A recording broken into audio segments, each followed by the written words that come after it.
Remember as a child, I used to, I wasn't really a child, but I was a young teen, before I was, maybe I was 17, 18, 19, whatever.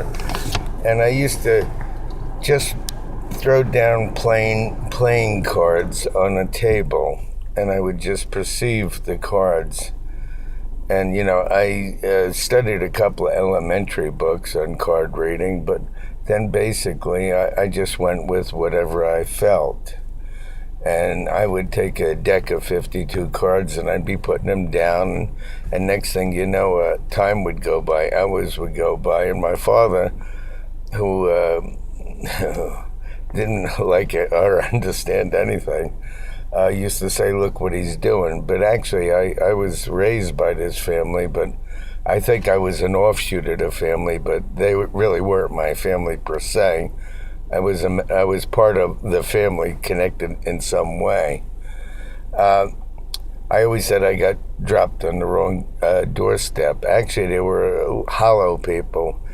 I once read in a book, it was a book years ago, and it was The Man Without a Country, and they talked about a man with a dead soul.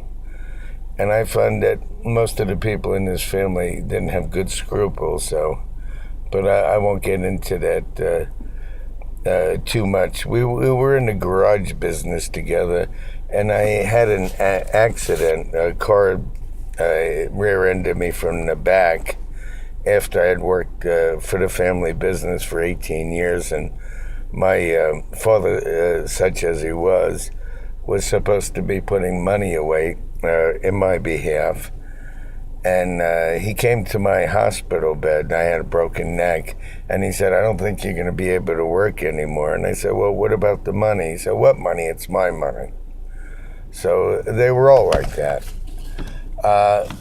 After a couple of years of convalescing, there was a psychic fair at Menlo Park, New Jersey. I saw it on the marquee. And I went there and inquired at the front desk, and there was this guy called Vinny. And he told me in order to work, I'd have to see Shirley, and she wouldn't be here until the morning, and I'd have to speak to her. So at 9 o'clock the next morning, actually I was a little early, I was waiting for Shirley, but there were two ladies in front of me who were even earlier than I was, even though I was very early. And Shirley was like a thin, short, blonde lady with a lot of expensive jewelry. And there were these two ladies, they were before me, and Shirley sat down at a table, and Vinny would motion to the first lady, who was a tall, thin lady with dark hair and beads and bracelets and long flowing skirt and etc. And she had a tote bag with tarot cards in it. They were all that type of appearance. The people in that occupation a lot of times, and she was to read Shirley and give Shirley some prognostications about her life. Well, after a short while, Shirley was shaking her head, and the woman said a couple of choice words to her and left. And now the second lady, a heavyset lady, also with beads and bracelets and the flowing skirt and etc., they dressed very similar, was now called to the table. And meanwhile, in the back were two psychics who were saying how long the first lady would last, how long the second lady would last. And the second lady was reading cards also, and Shirley was shaking her head, and you could see sweat dripping down the back of the heavyset lady's neck, and it's called flop sweat. That term originated with comedians when they would be in front of an audience, and their jokes weren't going over, and they would start sweating from the back of their neck, and that was called flop sweat. And I was actually observing flop sweat in person, watching this heavy-set lady sweat from the back of her neck.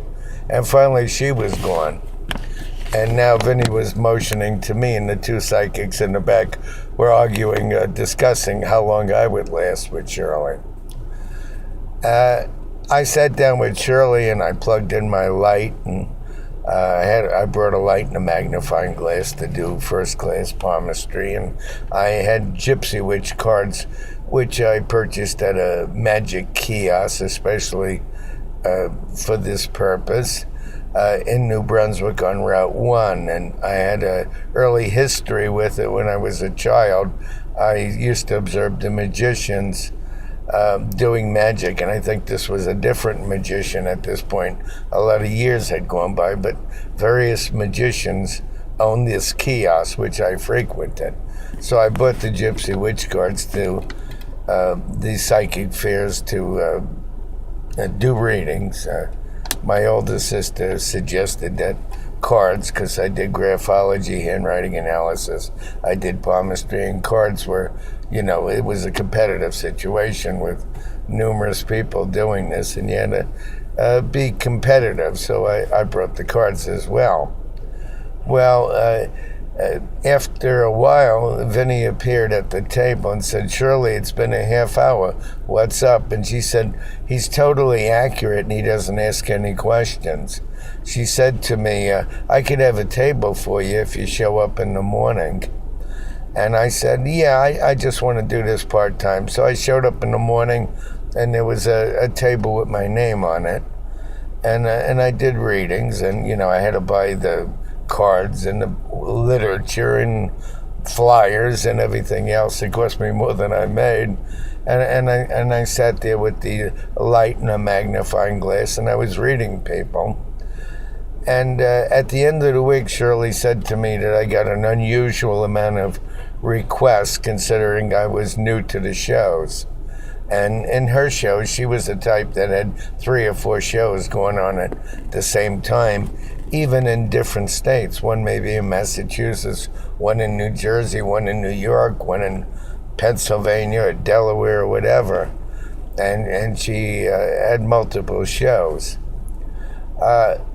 And I wound up going to Massachusetts that next week, and I wound up traveling all over the place. I did different jobs.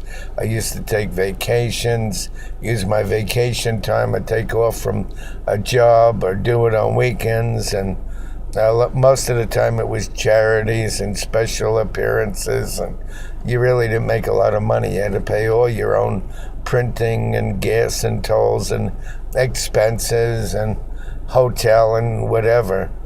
Now, the number 1 through 9 shows the physical side of life, and then the double numbers are more the occult, or the hidden meaning behind the scenes. Like, for an example, one may note that a friend is away all the time. Now, they could be working, they could be having fun, they could be taking care of a sick relative, but the double numbers tell you the reason why. In other words, the physical 1 through 9 tells you he's out all the time, but the reason remains to be why. I remember when I did a show in North Jersey at a Bergen Mall. I did a special appearance. They made me wear a turban in order to go on TV, and I didn't want to wear a turban, and they insisted that I do, and I wound up on every major channel in New York on the news wearing a turban with a New York accent. They rented a turban for me. On the same show, they had a trailer where people had to spend 50 cents to see an abominable snowman that looked like a gorilla in ice. And they asked me what I thought about it. I said it was a phony. And they said, well, there's 2 of them. We lost track which was real and which was not. So they had another psychic who said that it came from a time that nobody could remember. And when the newspaper article came out, it said that the psychic tried to reach the monster.